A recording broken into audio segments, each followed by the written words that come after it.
সারা দেশে আগুন জ্বলে উঠছে, চট্টগ্রাম রণক্ষেত্র। কারণ একের পর এক শিশু ধর্ষণের খবর আসতেছে। গত 7 দিনে 5 জন শিশু, মিরপুরে 7 বছরের একজন, সিলেটে 4 বছরের, ঠাকুরগাঁয়ে 4 বছরের, মুন্সিগঞ্জে 10 বছরের, চট্টগ্রামে 4 বছরের, সবাইকে ধর্ষণ করা হয়েছে। নির্মমভাবে রামিসাকে হত্যা করা হয়েছে। 2019 থেকে 2021 এই 3 বছর আইন এবং সালিশ কেন্দ্র হিসাবেই প্রায় 2778 জন শিশু ধর্ষণের শিকার, যা গত 10 বছরের মোট সংখ্যার প্রায় অর্ধেক। 2020-এ 1018 জন শিশু ধর্ষণের শিকার হয়েছিল হাসিনার আমলেই। আমরা তো 5 জন দেখে হাহাকার করতেছি, তাই না? দেখেন কত কত সংখ্যায় ধর্ষিত হয়েছে। তার মানে ধরেন প্রায় প্রত্যেক 2 দিনে 3 জন করে শিশু ধর্ষিত হইতেছে। ভিকটিমদের বয়স দেখলে স্তম্ভিত হয়ে যাইতে হয়। 49 ছিল 0 থেকে 6 বছরের, 94 জন ছিল 7 থেকে 12 বছরের। চিন্তা করতে পারেন, 103 জন কিশোরী। গত 10 বছরে অন্তত 318 জন শিশু ধর্ষণের পর হত্যার শিকার হয়েছে।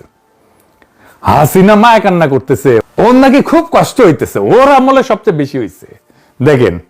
দেখেছেন, এইটার তো একটা সামাজিক রাজনৈতিক একটা কারণ আছে, কিন্তু একটা প্যাটার্ন দেখা যাচ্ছে। এই সবগুলো ঘটনা মিলে কিছুদিন ধরে কিছু ঘটনা ঘটতেছে। আমি এক এক করে আপনাদেরকে বলতেছি। শিলং সালাউদ্দিনের একেবারে মাটিতে হুতায় দিছে। দেখেন পাবলিকে ভুয়া ভুয়া করতেছে চারপাশে ঘিরে ধরে।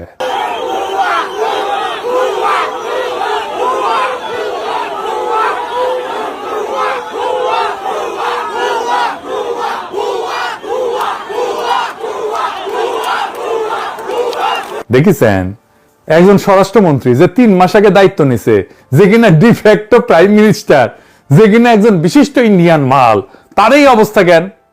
শুধু তাই না, গত পরশু মিরপুর বস্তি উচ্ছেদ করতে গিয়ে পুলিশ যে দাবরানি খেয়েছে তা অবিশ্বাস্য। ঊর্ধ্বশ্বাসে দৌড়াইতেছে পুলিশ আর পাবলিকে পিটাইতেছে।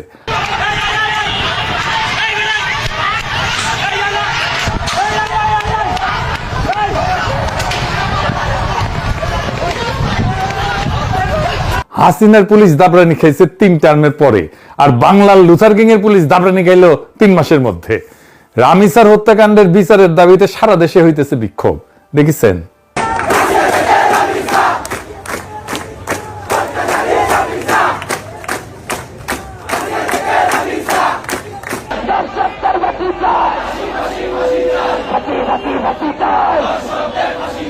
তারা স্লোগান দিয়ে কিন্তু তারা এখানে অবস্থান করছে। তাদের দাবি, তারা দ্রুত রামিসা হত্যার বিচার চাই। কারণ হচ্ছে এই ধরনের হত্যাকাণ্ড, এই ধরনের পাশবিক ধর্ষণের পর হত্যাকাণ্ড, এই ধরনের ঘটনার যদি দ্রুত বিচার না হয়, তাহলে এই ধরনের ঘটনা সারা দেশব্যাপী বিভিন্ন সময় বিভিন্ন জায়গায় ঘটতে থাকবে। যার কারণে তারা এই ঘটনার সুষ্ঠু তদন্ত করে এবং দ্রুত বিচার চায়। এর মধ্যে বাইট স্কুলের ছাত্ররা রণক্ষেত্র বানাইলো। দেখেন, চেয়ারম্যান অপমান করেছে এক ছাত্রীকে, সে ছাত্রী আত্মহত্যা করেছে। দেখেছেন কি অবস্থা করেছে চেয়ারম্যানের? ব্রাইট স্কুলের চেয়ারম্যানের অবস্থা আপনারা দেখতে পাচ্ছেন। উদ্ধার করতে গেলে ব্রাইট স্কুলের চেয়ারম্যানকে শিক্ষার্থী অভিভাবকরা এভাবে মারধর করেন এবং পুলিশ উদ্ধার করতে গিয়ে হিমশিম খান। চট্টগ্রামে কিন্তু কোনো রাজনৈতিক দল নামে নাই, নামছে সাধারণ মানুষ। আমি খোঁজ নিয়ে জানছি, লীগের পোলাপান কিছু ঢুকিছিল এই চান্সে, ওরা তো চান্স নেবেই। কইছিলাম বিএনপি রে যা আসেন ডলা দিয়া ওগরে ওগরে আপার কাছে পেটে দিই না, তখন ওদের ভোট লাগবি, ভোট এখন খাও মারা। এই শিলং সালাউদ্দিনের সব হ্যাডম ফুস করে নিবে গেল। দেখেছেন? এরপর উই আর মন্ত্রণালয় চালাবার পারবি। সে স্টেডিয়ামে যায়, ভুয়া ভুয়া স্লোগান উঠে। সে ভিকটিমের বাসায় যায়, ভুয়া ভুয়া স্লোগান উঠে। তার পুলিশ খায় দাবরানি, উই শেষ। রাস্তায় আজ থেকে শিলং সালাউদ্দিনের পদত্যাগের দাবি শোনা যাবে। আমি কয়ে দিলাম, দেখেন আজকে থেকে শুনবার পারবেন। মানুষ উৎসাহ সহকারে সাপোর্ট দিবি। আর এটা শিলং সালাউদ্দিন অ্যাচিভ করেছে জুলাইয়ের সাথে গাদ্দারি কইরা। মানুষ হেভি বিলা হয়ে আছে ওর উপরে। ওকে পাইরা ফেলতে পারলে মানুষ মহামজা পাবি। 1 সপ্তাহ অন্তত 5টা আলাদা ফ্রন্টে সরকারের কর্তৃত্ব চ্যালেঞ্জ হয়েছে, আর এইটা ক্ষমতা নেওয়ার 3 মাসের মধ্যে। এখন দেখেন সরকার একা। ইউনূস সরকার কিন্তু এমন বেড়াঝাড়া করে ফেলে নাই। আমি কইতেছিলাম এই সরকার জনগণের সমর্থন হারাইতেছে দ্রুত। তার ভিজুয়াল সিগন্যাল পাইতেছেন এখন সবাই। দেখেছেন? বাংলার লুথার কিং দেশে ফিরে কইছিল নাগরিকের জন্য নিরাপদ জীবন নিশ্চিত করবে। এটা ছিল তার সেন্ট্রাল স্লোগান। এটা নিদারুণ ভাবে ব্যর্থ হয়েছে। যাই হোক, আমাদের শিশুদের জীবন কেমনে নিরাপদ রাখবো সেটা নিয়ে আলাপ করি। আমরা যদি ডেটা দেখি তাহলে দেখবো মাত্র 3.5% ধর্ষণ মামলা আদালত পর্যন্ত যায় এবং এর মধ্যে মাত্র 0.37% মামলায় শাস্তি হয়। 0.37, 1%ও না, 0.5%ও না। মানে প্রত্যেক 10,000 ধর্ষণে মাত্র 37 জন শাস্তি পায়। 10,000-এ 37 জন, বাকি 9,963 জন মুক্ত। অপরাধ করলে ধরা পড়বে না, আর ধরা পড়লে শাস্তি হবে না। এই জন্য রামিসার বাবা বলছে আমি বিচার চাই না, বিচার করেন নাই আপনারা। আমি কিছুই চাই না, বিচার আপনারা করতে পারবেন না। আপনাদের এই ধরনের কোনো রেকর্ড নাই, আপনারা পারবেন না। আমার মেয়েও ফিরে আসবে না। আপনারা বিচার করতে পারবেন? পারবেন না। আপনারা কোনো এক্সাম্পল দাঁড়া করাতে পারবেন? পারবেন না। আমার থেকে স্টেম নেবেন, স্টেমে লিখিত নেবেন? পারবেন না। আপনারা পারবেন না, আপনারা পারবেন না। এটা বড় যুবক 15 দিন, এরপর আরেকটা বড় কোনো ঘটনা পড়বে, এটা ধাওয়া চলে যাবে, শেষ। শেষ এটা। শুনেছেন 2024-এর জুলাই আগস্টের পর সরকার বদলাইছে 2 বার, 1 বার না, কিন্তু আদালত, পুলিশ, উকিল এই কাঠামো এটা বদলায় নাই। 15 বছরের অবিচারের যে মেমোরি, যে স্মৃতি জনতার মনে আছে, অপরাধীর মনেও আছে। সেই জন্য রামিসার বাবা বলে আমি বিচার চাই না, আর যে অপরাধী সে অপরাধের পর অপরাধ করেই যায়। আমাদের বিচারের হাত 100% করতে হবে। বিচারের এডিটেড ফুটেজ প্রচার করতে হবে, রায় হবে প্রকাশ্যে।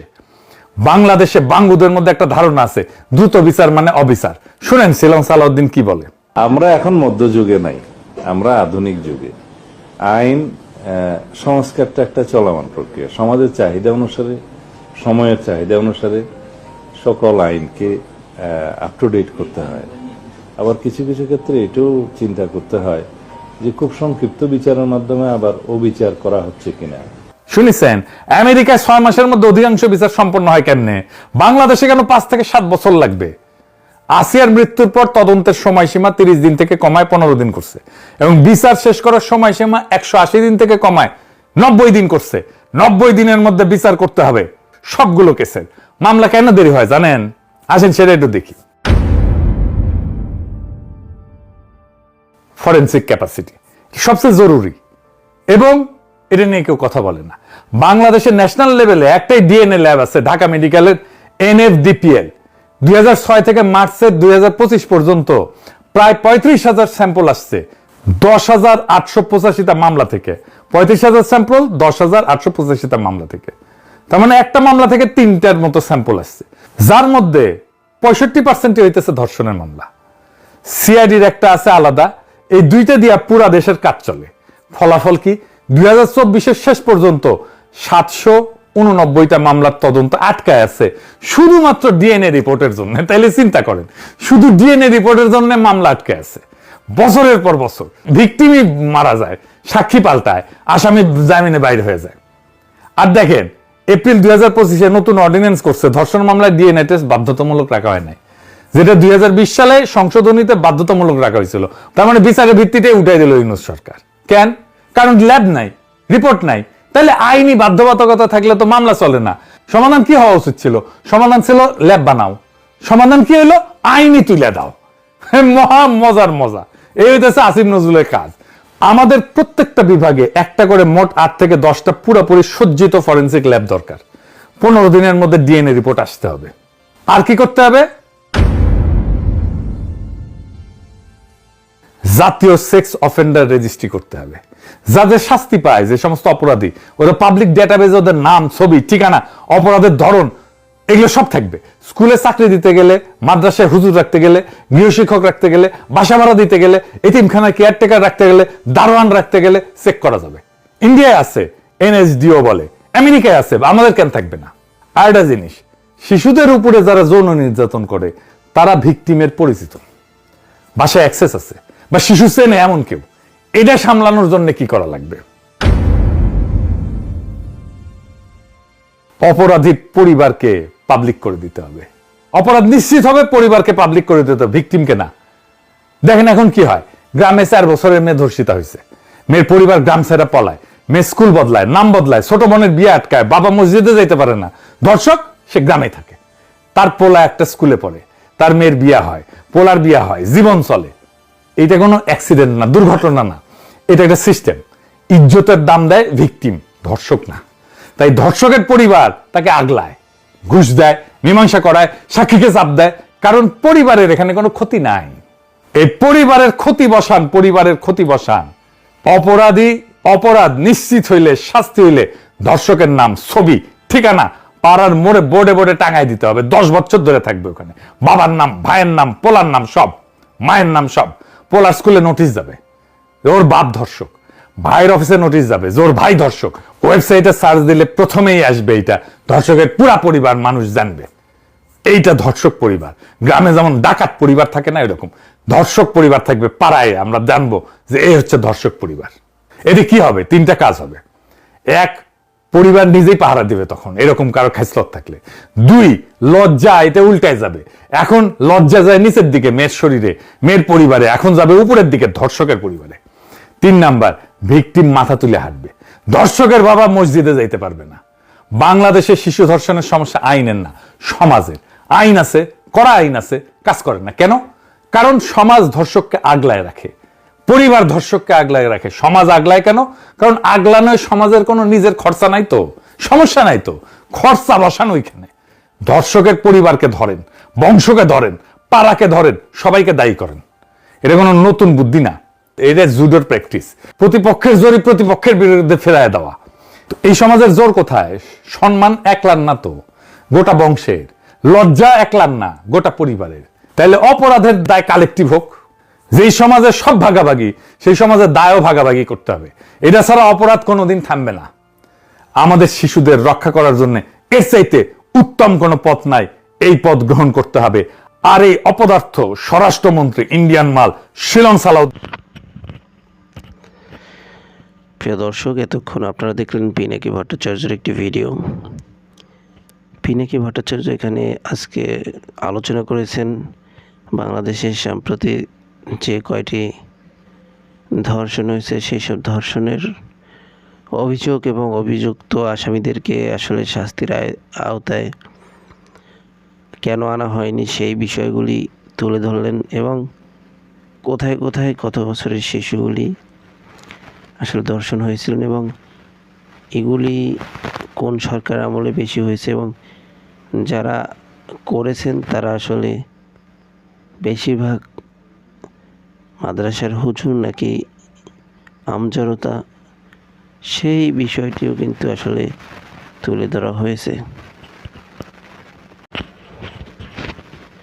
পুরো বাংলাদেশ মিলে যখন যে মেয়েটি আসলে ধর্ষণ হয়, পুরো বাংলাদেশ মিলে আসলে একটা ট্রেন্ডিং আসে, আসলে একটা ট্রেন্ডিংয়ের মতো শুরু হয়। সবাই স্টোরি দেয়, সবাই পোস্ট করে, সবাই লেখালেখি করে, ফেসবুকে খুব কষ্ট নিয়ে লেখালেখি করে, কিন্তু 2 দিন পর আর কি কারো মনে থাকে না, আসলে সবাই ভুলে যায়। এমনকি এই যে রামিছা ধর্ষণ হয়েছে, রামিছার বাবা প্রথম দিকে যেভাবে আকুতি মিনতি করলেন দেখলাম, যে আমার এই বিচার চাই না, কারণ আমি এই বিচার বাংলাদেশে কখনোই পাবো না। এই ঘটনা দেখে, যেহেতু ঢাকার ভিতরেই ঘটনাটি ঘটেছে, তাই যেহেতু প্রধানমন্ত্রীর বাড়ির কাছাকাছি ঘটনাটি ঘটেছে, সেজন্য প্রধানমন্ত্রী তারেক রহমান সেখানে দেখতে গিয়েছেন, সঙ্গে সালাউদ্দিন আহমেদ স্বরাষ্ট্রমন্ত্রী উনিও গিয়েছেন। তো এই প্রথম কোনো ধর্ষণ হয়েছে এমন কোনো মেয়ের বাসায় আসলে প্রধানমন্ত্রী গিয়েছেন। এর আগে আপনারা কোনো প্রধানমন্ত্রীকে এমন কাজ করতে দেখছেন কিনা সেটি অবশ্যই কমেন্ট বক্সে জানাবেন। প্রিয় দর্শক, আপনার কাছে আসলে কী মনে হয় যে রামিছা কি তার বিচারটি পাবে? সেই রামিছাকে আসলে ধর্ষণ করার পরে কিন্তু মেরে ফেলেছে, তো সেই ধর্ষক কিন্তু ইতিমধ্যে গ্রেফতার হয়েছেন। এখন কথা হচ্ছে, তাহলে রামিছা কি তার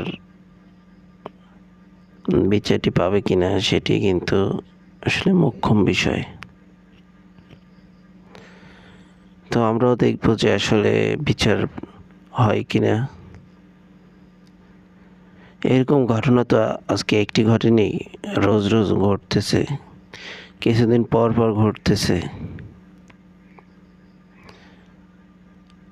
কিছু নিম্ন মন মানসিকতার লোক, যারা আসলে এই সমাজের মানুষই না, যাদেরকে আসলে মানুষ বললে মানুষকে অপমান করা হবে, অমানুষ বললেও চলে, তাদের কাছে আসলে কোনো কিছুই সেফ না। গরু, ছাগল, ছোট বাচ্চা সবই একই রকমের।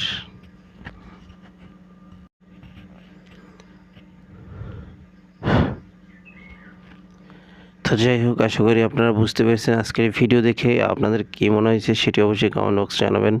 পিনাকি ভট্টাচার্য এই বিষয়ে বিস্তারিত আলোচনা করেছেন, সেই আলোচনা আপনারা দেখেছেন। তো আমি আর কথা বাড়াবো না, আজকের মতো এখানেই শেষ করলাম। আবার দেখা হবে নতুন কোনো ভিডিওতে। সেই পর্যন্ত ভালো থাকবেন, সুস্থ থাকবেন। যারা যারা এখনও চ্যানেলটিকে সাবস্ক্রাইব না করছেন, একটি সাবস্ক্রাইব করে দেবেন, যাতে করে পরবর্তী ভিডিও আপলোড করার সাথে সাথে আপনার কাছে একটি নোটিফিকেশন চলে যায়, আপনি সবার আগে আমাদের এই ভিডিওটি দেখতে পারেন। ভালো থাকবেন, সুস্থ থাকবেন। আল্লাহ হাফেজ।